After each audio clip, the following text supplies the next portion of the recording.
Assalamualaikum warahmatullahi wabarakatuh. Perkenalkan, kami kelompok C dari kelas Fisika Material kelas A akan menjelaskan tentang hal efek pada semikonduktor.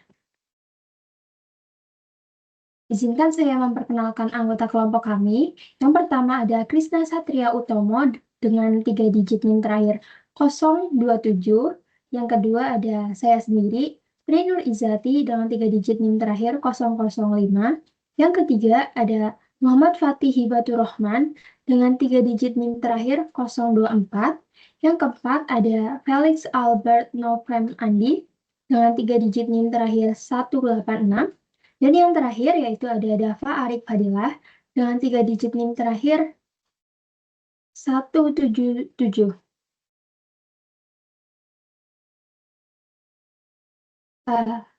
Apa aja sih yang bakal kita pelajarin pada efek Hall ini pada semikonduktor? Yang pertama yaitu ada prinsip dasar dari Hall effect. Yang kedua ada Hall effect pada material semikonduktor. Yang ketiga yaitu ada parameter fisik yang akan dihitung dari Hall effect. Keempat, aplikasi Hall effect dalam semikonduktor. Dan yang terakhir yaitu kesimpulan. Langsung saja. Yang pertama yaitu prinsip dasar dari Hall effect. Pada kondisi awal, ketika sebuah lempengan semikonduktor dialiri arus oleh baterai tanpa adanya magnet, maka elektron akan mengalir dari negatif ke positif secara tegak lurus. Namun ketika diberikan medan magnet, maka arah elektron akan tertarik ke salah satu sisi dari konduktor. Perbedaan potensial ini disebut dengan Hall effect. Jadi, pengertian Hall effect yaitu Hall effect merupakan fenomena munculnya perbedaan potensial atau tegangan pada suatu konduktor listrik ketika konduktor tersebut dialiri arus listrik dan dikenai medan magnet yang arahnya tegak lurus terhadap arah arus. Selanjutnya adalah Hall effect pada material semikonduktor. Hall effect pada material semikonduktor adalah fenomena ketika arus listrik mengalir dalam suatu konduktor atau semikonduktor, lalu dikenai medan magnet tegak lurus terhadap arah arus tersebut. Hal ini menyebabkan muatan-muatan pembawa terdorong ke satu sisi material dan membentuk tegangan Hall yang tegak lurus terhadap arah arus dan medan magnet. Lalu semikonduktor. Semikonduktor adalah sebuah bahan dengan konduktivitas di antara konduktor dan isolator. Contoh semikonduktor alami yang baik adalah silikon dan germanium. Next. Semikonduktor umumnya berasal dari unsur golongan 4A yang memiliki 4 elektron valensi dalam tabel periodik unsur. Semikonduktor seperti silikon memiliki konduktivitas listrik yang dapat diubah atau ditingkatkan dengan berbagai cara, yaitu dengan menaikkan suhu dan dengan cara doping, yaitu menambahkan sedikit unsur lain ke dalam struktur kristal atom silikon. Next. Doping semikonduktor. Semikonduktor pada proses doping dapat dilakukan dengan menambahkan atom dengan 3 atau 5 elektron valensi. Pada gambar pertama yaitu doping atom silikon dengan atom yang memiliki 3 elektron valensi. Contohnya yaitu aluminium. Ketika aluminium ditambahkan, maka akan terjadi kekurangan 1 elektron dalam ikatan dan menciptakan sebuah hole yang bertindak seperti muatan positif dan membawa arus. Maka silikon ini disebut sebagai semikonduktor tipe P. Selanjutnya pada gambar yang di bawah yaitu doping semikonduktor silikon dengan atom elektron valensi 5.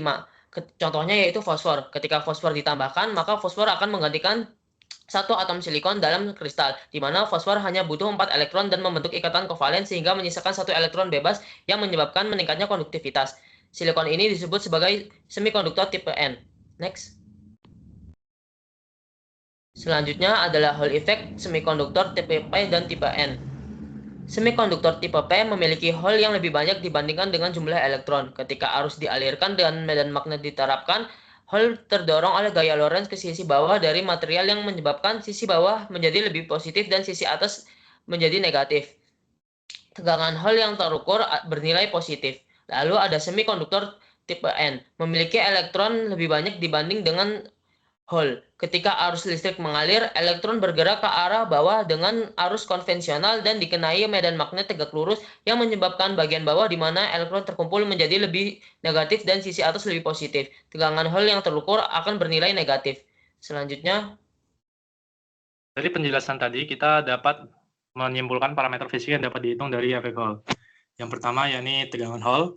VH sama dengan BI dibagi NHD, di mana B adalah medan magnet, I adalah arus, N adalah jumlah doping, I adalah koefisien elektron, dan D adalah ketebalan dari suatu material.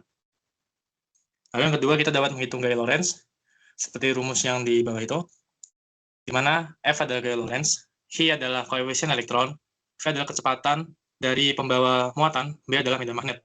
Lalu yang ketiga, kita dapat menghitung arus, kerapatan arus, di mana J sama dengan I per A, atau J sama dengan NI VD, di mana I itu arus, A-nya itu luasan dari suatu material, N-nya itu jumlah doping, I-nya koefisien elektron, dan VD itu adalah kecepatan rata-rata dari pembawa muatan. Lalu yang keempat, kita dapat menghitung medan listrik Hall, atau EH, ini sama dengan VH dibagikan W, di mana V adalah tegangan Hall, dan W-nya itu adalah lebar dari suatu material. Lalu yang kelima ini adalah koefisien Hall, atau sekaligus pembeda dari semikonduktor dan konduktor dalam Hall effect, di mana RH ini adalah sebagai pembeda dari jenis muatan. Kalau RH-nya lebih dari 0, muatannya itu yang dimuat adalah positif, atau muatan Hall. Kalau dia kurang dari 0 RH-nya, maka muatannya itu negatif, atau elektron. Nah, di sini juga berdampak pada tegangan Hall, di mana VH sama dengan RH dikalikan IB dibagi D. Ketika RH-nya dia positif, maka tegangan Hall-nya juga bakal positif, di mana jika RH-nya dia negatif, maka tegangan Hall yang didampakkan juga bakal negatif. Oke, boleh lanjut.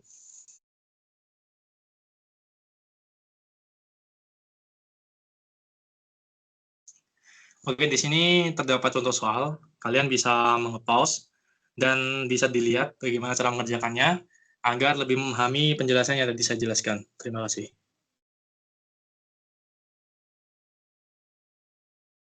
Baik, di sini saya akan menjelaskan tentang aplikasi Hall effect dalam semikonduktor.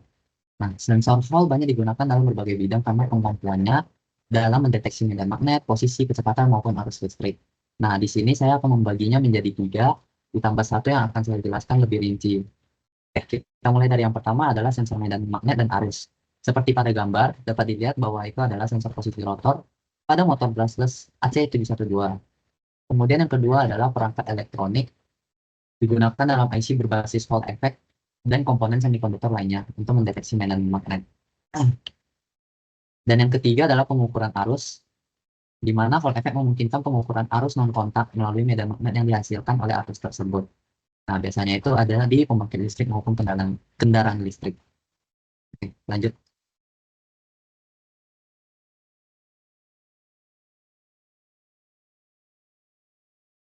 Oke, jadi di sini sensor posisi roda pada sistem ABS di mobil.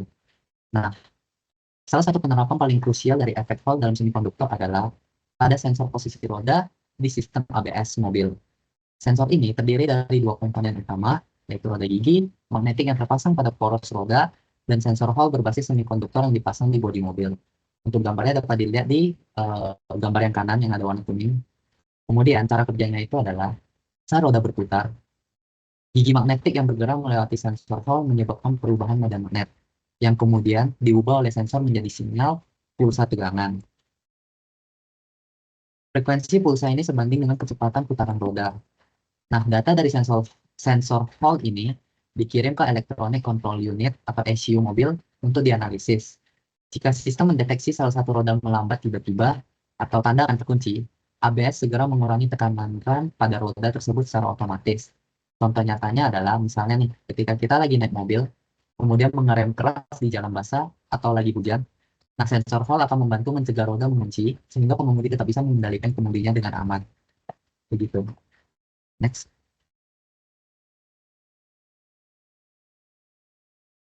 Oke, jadi kesimpulannya adalah Hall effect adalah munculnya tegangan listrik pada sisi konduktor atau semikonduktor saat arus listrik mengalir dan terkena medan magnet yang tegak lurus. Tegangan ini terjadi karena adanya gaya Lorentz yang mendorong partikel bermuatan ke satu sisi, sehingga tercipta perbedaan potensial. Efek ini digunakan untuk mengetahui jenis muatan, mengukur kuat medan magnet, dan menentukan jumlah muatan dalam bahan. Dan Hall effect banyak dimanfaatkan dalam teknologi seperti sensor posisi, sensor kecepatan, dan alat ukur medan magnet. Dalam kendaraan, efek ini digunakan pada sistem rem ABS dan sensor throttle. Selain itu, Hall effect juga penting untuk memahami sifat semikonduktor yang menjadi dasar berbagai alat elektronik modern.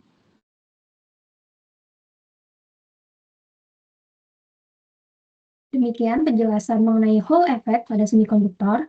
Kami kelompok C mengucapkan terima kasih dan mohon maaf apabila ada kesalahan ataupun kekurangan. Wassalamualaikum warahmatullahi wabarakatuh.